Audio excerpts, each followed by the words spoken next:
Everyone, मैं हूं Shweta and welcome back to another episode of Cognitive Worlds. इस episode में हम चर्चा करने वाले हैं बहुत ही इंटरेस्टिंग टॉपिक को लेके जो हमारी निजी जिंदगी से जुड़ी हुई है। दिन हो या रात, हम जब भी सोते हैं तभी इसे हम देखते हैं। जी हाँ दोस्तों, अभी तक तो आपने अंदाजा लगा लिया होगा हम जिस बारे में बात करने वाले हैं वो है ड्रीम्स, यानी सपने।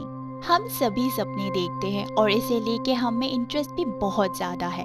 कभी कभी हम ऐसे सपने देखते हैं जो बहुत ही ऊट पटांग सा होता है। खास करके मैं तो ऐसे सपने बहुत देखती हूँ, जैसे कि हम एक पहाड़ से गिर रहे हैं या एक ही जगह पे दौड़ रहे हैं पर आगे नहीं जा पा रहे हैं। इसके साथ साथ डरावने सपने भी, जैसे कि कोई आपका मर्डर कर रहा है या आपने किसी का मर्डर कर दिया। और सपने में भूत तो हम बचपन से देखते आ रहे हैं। अब सवाल ये है कि सपने असल में है क्या, हम इसे देखते क्यों हैं और जो सपने हम देखते हैं उसे भूल क्यों जाते हैं। और भी कई सवाल है जो हम सबके मन में है, जिसका जवाब आज आपको इस एपिसोड में मिल जाएगा।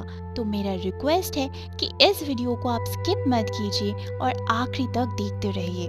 ये वीडियो अगर आपको पसंद आए तो प्लीज़ इसे लाइक करना, शेयर करना और हमारे चैनल को सब्सक्राइब करना। और इसके साथ साथ आप हमें फॉलो कर सकते हैं इंस्टाग्राम पे, जिसका लिंक डिस्क्रिप्शन बॉक्स पे दिया हुआ है। तो चलिए शुरू करते हैं।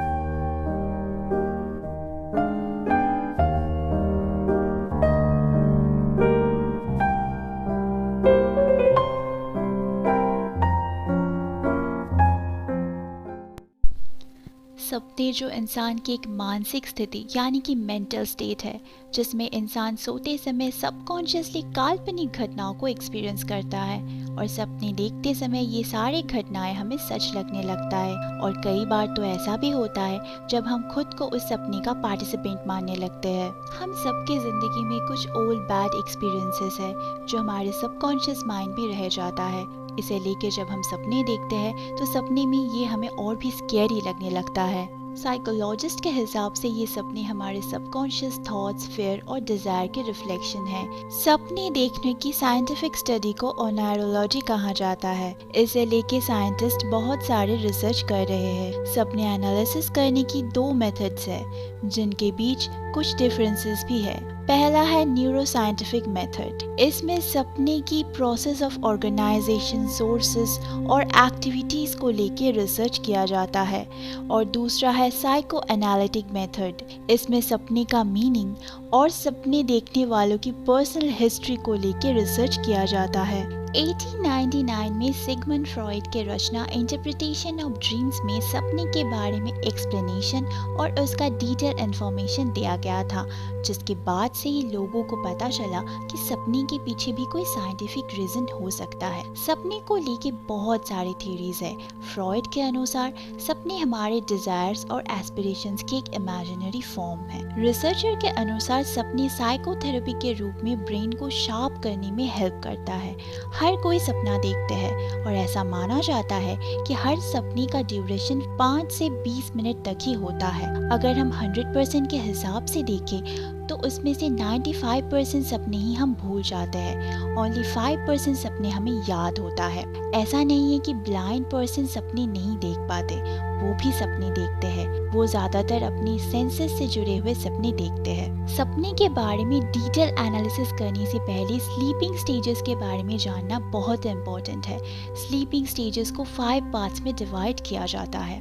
फर्स्ट स्टेज में light sleep, slow eye movements और उसके साथ साथ मसल स्ट्रेंथ कम हो जाना, ये एक्टिविटीज देखने को मिलता है। इस स्टेज में पूरे नींद का 4 to 5% सपने ही हम देख पाते हैं। इसके बाद आते हैं स्टेज 2 में। इसमें आई मूवमेंट्स बिल्कुल बंद हो जाता है और ब्रेन से निकलने वाला वेव भी स्लो हो जाता है। इस स्टेज में 45 to 55% ड्रीम्स जनरेट होता है। अब आते हैं थर्ड स्टेज पर। इस स्टेज में बहुत ही स्लो ब्रेन वेव, जिसे डेल्टा वेव कहा जाता है, उसका प्रेजेंस देखने को मिलता है और 4 to 6% ड्रीम्स इस स्टेज में जनरेट होता है। फोर्थ स्टेज में क्या होता है कि डेल्टा वेव फिर से बड़े पैमाने पे जनरेट होना शुरू हो जाता है। स्लीप की इस स्टेज में किसी को जगाना बहुत ही मुश्किल है। इस स्टेज को डीप स्लीप भी कहा जाता है। इस स्टेज में अगर किसी को उठाया जाता है तो वो रियल सिचुएशन के साथ तुरंत नहीं एडजस्ट कर पाएगा।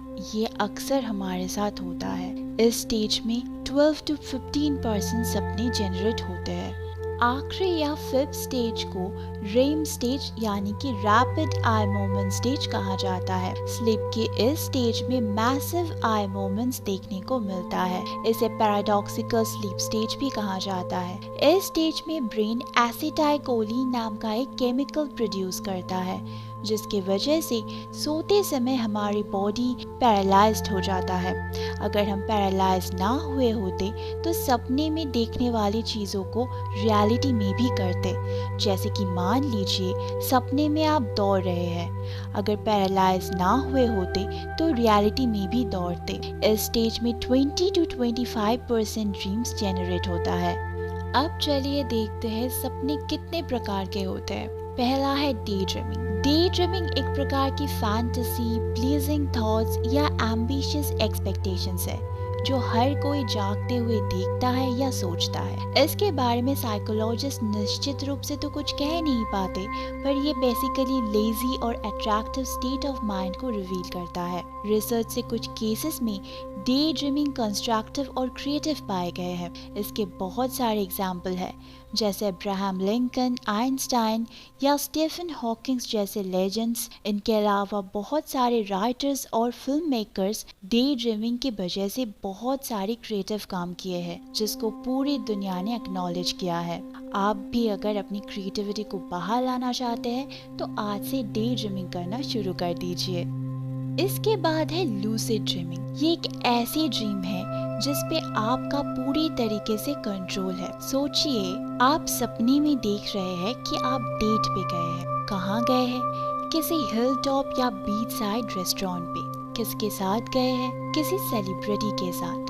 और खाने में आप इटालियन फूड भी ऑर्डर करके खा रहे हैं। तो इन सपने में जो भी एनवायरनमेंट और कैरेक्टर्स है वो आपके अकॉर्डिंग मूव कर रहा है। इसका मतलब सपने में आपकी पूरी तरीके से कंट्रोल है। इसको लूसिड ड्रीमिंग कहा जाता है। अगर इस सिचुएशन में आपको उठाया जाए तो आप समझ ही नहीं पाएंगे कि आप सोए हुए हैं या जगे हुए हैं, और जो भी आपके साथ इतने देर तक हो रहा था वो रियलिटी में हो रहा था या सपने में हो रहा था। अगर आपके पास भी लूसिड ड्रीमिंग को लेके कोई ज़बरदस्त एक्सपीरियंस है तो हमें कमेंट करके बताइए। तीसरा है नाइटमेयर्स।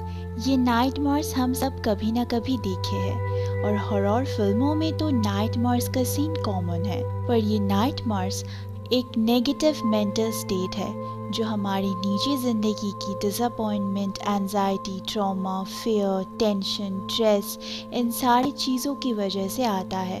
तो आप एक हेल्दी लाइफस्टाइल लीड कीजिए और कोशिश कीजिए अपनी स्ट्रेस और टेंशन को कम रखने की, तो आपको ये नाइटमेयर्स नहीं आएगा। अब आते हैं हेलुसिनेशन पे। ये हेलुसिनेशन वर्ड का मीनिंग काफ़ी वाइड है, पर ये भी ड्रीम का ही एक पार्ट है। इसमें हम हाफ स्लीप और हाफ अवेक सिचुएशन में होते हैं, और रियलिटी और सपने में जो डिफरेंस होते हैं हम भूल जाते हैं। हम समझ ही नहीं पाते वो सपने में या हमारे साथ रियल में हो रहा है। सबसे आखिर में आता है नाइट टेरर।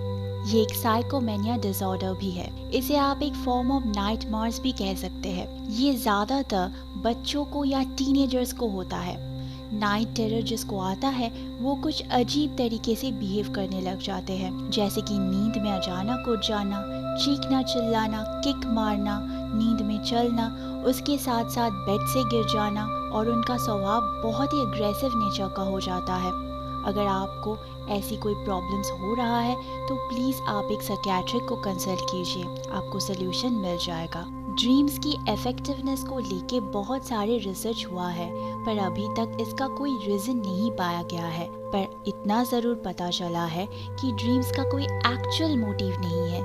ये सिर्फ स्लीप टाइम में ब्रेन में होने वाला बायोकेमिकल प्रोसेस का एक रिजल्ट है। हमारे डेली लाइफ के एक्सपीरियंसेस, थॉट्स, एक्टिविटीज़ ये हमारी मेमोरी में रह जाता है, जो सोते समय उभरता है। हम सपने में जिन कैरेक्टर्स को देखते हैं उसमें 48% हमारे जान पहचान का होता है और 35 to 40% कैरेक्टर्स हमने कभी ना कभी तो ज़रूर देखे हैं या सुने हैं, टीवी पे, पेपर में या रेडियो में। क्योंकि अगर किसी के बारे में हमने सुना नहीं या देखा नहीं तो उसे हम सपने में नहीं देख पाएंगे, क्योंकि हमारा जो ये ब्रेन महाशय है ये इतना भी डेवलप नहीं हुआ है कि खुद ही सपने में एक कैरेक्टर को क्रिएट कर दे।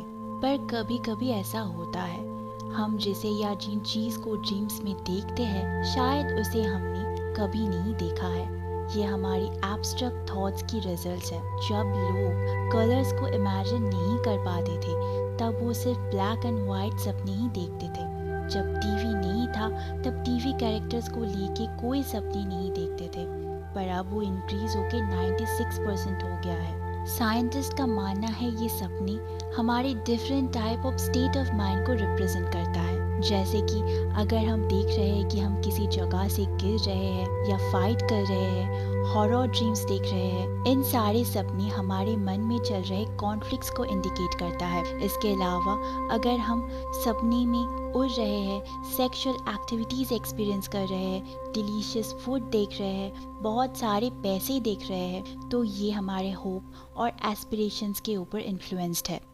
और आखिर में अगर हम फेलियर, सोशल कंसर्न, इसके साथ साथ डेथ पर्सन जो कभी ना कभी हमारी ज़िंदगी का एक हिस्सा था पर अनफॉर्चुनेटली वो आज नहीं रहा, और अगर कोई ऐसा इंसान जिसे हम बहुत प्यार करते हैं ये सब कुछ हम ड्रीम्स में देखते हैं, तो ये हमारी फ्रस्ट्रेशन, डिज़ायर, पेन, इन सारी चीज़ों के तरफ इंडिकेट करता है।